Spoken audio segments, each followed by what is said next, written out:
இந்த 3 நட்சத்திரம். இப்போ நம்ம கிட்ட ஒரு கேள்வி கேட்குறாங்க. நான் புதையல் எடுக்கலான்னு போறேன். புதையல் எனக்கு கிடைக்குமான்னு கேட்குறாங்க. கேள்வி நல்லா தெளிவா பார்த்துங்க. புதையல் எடுக்க போறேன். புதையல் எனக்கு கிடைக்குமா? இதுக்கு பதில் எப்படி சொல்லணும் அப்படின்னா, உதயத்தை சுபகுரு பார்வை செலுத்துறாரு. சுபகுரு இதான் முக்கியம். ஏன் சுபகுருன்னா, உதயத்தை ஒரு நீசமான குரு பார்க்குறாரு, இல்லை வக்கரமான குரு பார்க்குறாருன்னா கிடைச்சிருன்னு சொல்லிடக்கூடாது. சுபகுரு இதுதான் மிக முக்கியமான விஷயம். சுபகுரு பார்வை உதயத்துக்கு இருந்தா அவருக்கு புதையல் கிடைக்கும். நோட் பண்ணிக்கங்க. ஒருத்தர் நம்ம கிட்ட புதையலை பத்தி கேள்வி கேட்கறாங்கன்னா, அவங்களுக்கு பார்த்தோன்னா மேச ராசி, விருச்சிக ராசியில உதயமோ ஆர்டமோ இருக்கும், அல்லது சந்திரன் இருக்கும், அல்லது கவிப்பு இருக்கும். நீங்க இதை செக் பண்ணி பார்க்கலாம். அப்படி இருந்தாதான் அவங்க புதையலை பத்தி கேட்க முடியும்.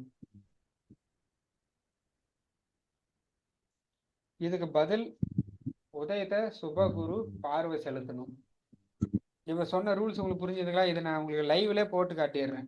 ஏன்னா இப்ப நம்ம புதையலை பத்தி பேசுறதால இப்ப இருக்கக்கூடிய ஜாமக்கோள் கிரகமும் அதோட தொடர்பும் புதையலை பத்தி நமக்கு ரிஃப்ளெக்ட் பண்ணும். அது எந்த அளவுக்கு லைவ்ல இருக்குன்றது நீங்க செக் பண்ணி பார்க்கலாம். அதுக்காக தான் சொல்றேன். சரி, ஓகே. நம்ம இப்ப இதை லைவ்ல நம்ம என்னதான் வருது பிரசனம்ன்றது எனக்குமே ஆர்வமா தான் இருக்குது.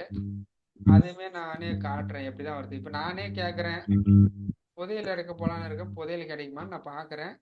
அப்ப டைம் பார்த்தோம்னா 8:50 சரி,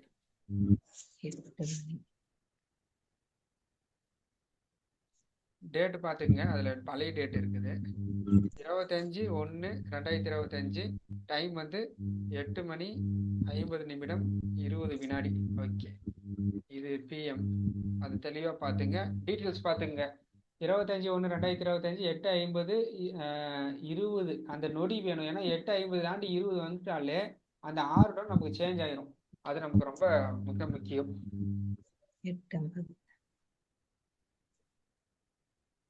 ஓகேங்களா? இப்ப நீங்க இதை பாத்துக்குங்க.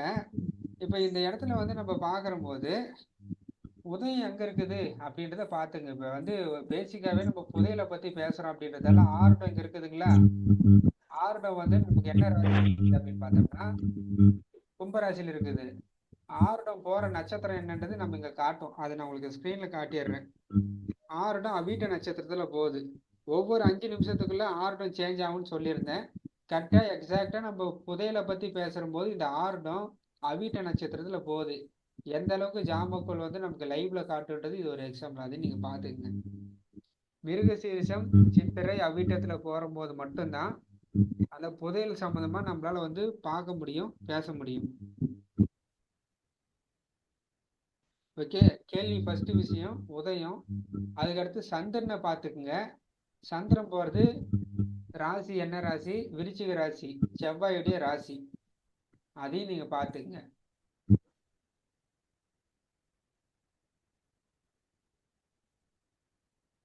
ஓகேவா? நமக்கு ஓரளவுக்கு இந்த சந்திரன் இண்டிகேஷன் பண்றாரு, போற ஆர்டர் இண்டிகேஷன் பண்ணுது. இப்ப அதெல்லாம் ஓகே, கேட்ட கேள்வி ரிஃப்ளெக்ட் பண்ணுது, அதுல எந்த மாற்று கருத்தும் இல்லை. இப்ப போனா புதையல் கிடைக்குமா, அதுக்கு பதில சொல்லுங்க அப்படின்னா, உதயத்தை சுபகுரு பாக்குறாரா அப்படின்றத நீங்க பாருங்க. உதயத்திலே ராகு இருக்குது. கரெக்டா? குரு இங்க இருக்கிறாரு, உதயத்துக்கு பார்வை வராது. வெளியே இருக்கக்கூடிய குருவும் உதயத்தை பார்வை செலுத்தல. உதயத்திலே ராகு இருந்துச்சுன்னா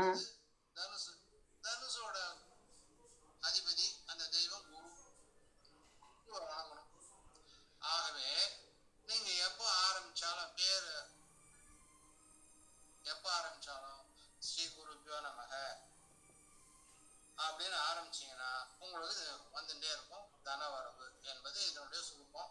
யோகலட்சுமி பிரேயர் மற்றவங்க எல்லாரும் இருப்பேன்.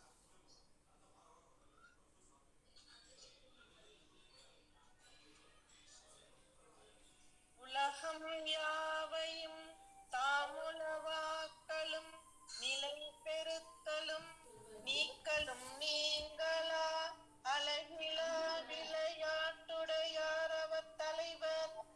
वर्गे चरणाङ्गले ज्ञानानन्दमयं देवं निर्मलं स्फटिकाकृतिम् आधारं सर्वविद्यानां हयग्रीवम् उपास्महे आदित्याय च सोमाय मङ्गलाय बुधाय च गुरुशुक्रशनिभ्यश्च राहवे केतवे